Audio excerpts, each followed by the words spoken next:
You're welcome to our viewers today. We are going to be talking about sport development in Zimbabwe. And today, I'm your host as usual, Alexander Chirume. I'm going to be speaking to Paida Muchianga, who is one of the panelists in rugby and sport development. So, Mr. Paida. Hello, Mr. Alex. How How are are you? you? I'm very fine. How's your day? I'm good.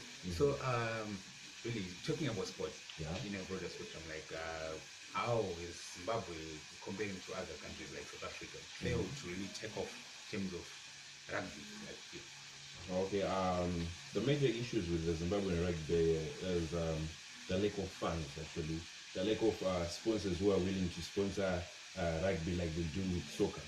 And if we look at South Africa, they take rugby as their first sport. It's actually the first sport in South Africa, and they give it priority, not only to South Africa, but look at Kenya, look at the likes of Netherlands, the likes of Australia, even England prioritizes rugby, the way that us as Zimbabweans don't. So that becomes a huge factor to the backdraws of the Zimbabwean Rugby League. We do not have a rugby league that is usually sponsored like the soccer league. That's a major drawback in terms of rugby in Zimbabwe. That's why we lag behind than the other countries. and then talking about of course development, like the talent search. When you look at people like Beast Tenemter or for the Springboks, Yeah. going on to be extra six and playing for the Springboks, For the South African. and then not rugby. us. Yeah. What really is the problem there? Okay, that issue comes back then to the issue of sponsors. What really happens is that let's take for example, if you were to get a job in South Africa for media purposes, which will give you $5,000 a month, and a job in Zimbabwe which would give you most probably $200 or $300 averagely, which one would you pick? Obviously, you would go for the South African job. That's what happens with the Zimbabwean talent. Yes, the South African league is not hugely dominated, but a certain percentage of the South African league is run by Zimbabweans. By that I mean that if we look at, let's say, check for example, the South Sea Sharks, there's Mutawarira, there was this young talent called Stone Chibuwe, Ngoni Chibuwe from Hillcrest. They are all Zimbabweans, right? Who don't play for the Zimbabwean Rugby League. They are playing for the South African League. Why? Just because there is a brighter future with the South African League rather than the Zimbabwean League. Then we can't necessarily say there is no talent in Zimbabwe. There is talent in Zimbabwe, but we export much talent to better rugby leagues than ours. Why? Just because we don't have that funding. But then looking at the Zimbabwe rugby board, like in schools, of course you were one of the bright talents growing up. Yeah, during my time I used to play. Yeah. So with schools, how do we fall short? I think with schools, we fall short in terms of number one, the mentality of our school headmasters, the school managers, and all over Zimbabwe.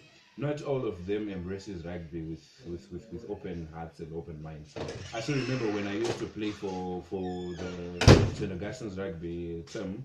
Our headmaster or our school manager used to say, I don't support rugby because it's here, like it's boxing. To him, it was boxing, but then in actual fact, it's a sport that needs funding and that needs care as much as soccer or tennis or basketball. So I think that's the root cause number one, that for the schools in Zimbabwe, we don't have care or that much passion about rugby. Maybe we need to change our mindsets towards that. That's number one. Number two, we have the daily. It was used to be called Portugal, right? Where all the high schools would, where Prince Edward actually host a rugby league. It was called Portugal, right? Nowadays it's being called Daily Boy. The other thing that's the other thing that leads to the backdrop in terms of the Zimbabwe rugby. Why? Just because they tend to take schools that are surrounding Harare, schools that have got I would like to call them my E schools, right? No bacho vanosheedzwa, right? To play ku daily, right? But Not all the schools. yeah, not all the schools, but then there is better talent in other schools rather than the ones they would have called. So um, that has got a hindrance in terms of pinpointing or picking up talent in terms of rugby players for the under 20s, the under 16s, even the national team. Okay, but then now moving forward, uh, how do you see us going forward, like reaching those levels of maybe South Africa, who are giants in Africa, of course, world? Yeah, we are not that backward in terms of rugby in Zimbabwe. We have a league which is not that famous due to sponsorship. So I guess if we have sponsors, number one, number two, if the clubs, the Zimbabwean clubs, were to go around Zimbabwe picking up sports fairly, not looking at one region or a few schools rather. I think we'll be doing fine, like South Africa and the other rugby countries, because I believe we have got much talent in Zimbabwe, and yeah, I think what we need right now is just sponsorship for the clubs in the league.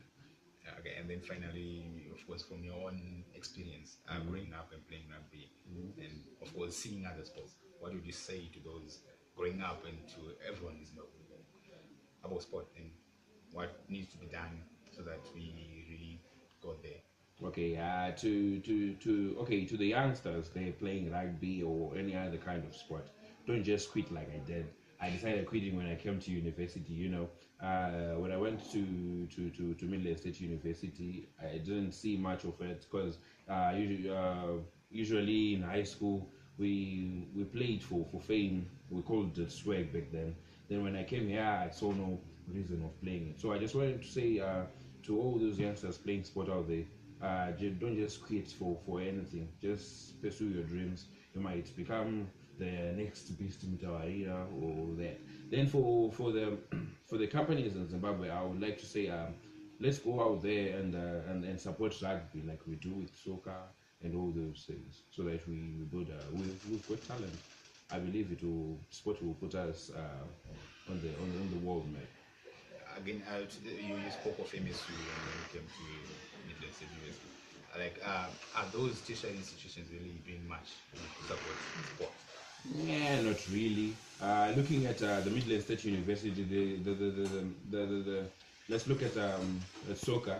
They only have one ground, one pitch. That's the ground where they train, and that's the ground which they use for official games. As for rugby, they do not even have a ground. They train in the soccer ground. So how am I going to train conversions? There's no way. So generally, over a rating over 10, I think the tertiary educations, they're just ranking over 4 over 10 there because they are not giving it much passion. I think it's from the way they look at it. They think that when someone comes to university, it's all about education and nothing else. So they have to really put in much in terms of sport. Okay. All right. Okay, so Mr. Muchianga, thank you very much for the time and being on the show. Okay, And welcome exactly. to Yes Again. Yeah, sure. So viewers, that was it. Our panelists here talking about sport development in Zimbabwe and what needs to be done going forward. So again, until we meet again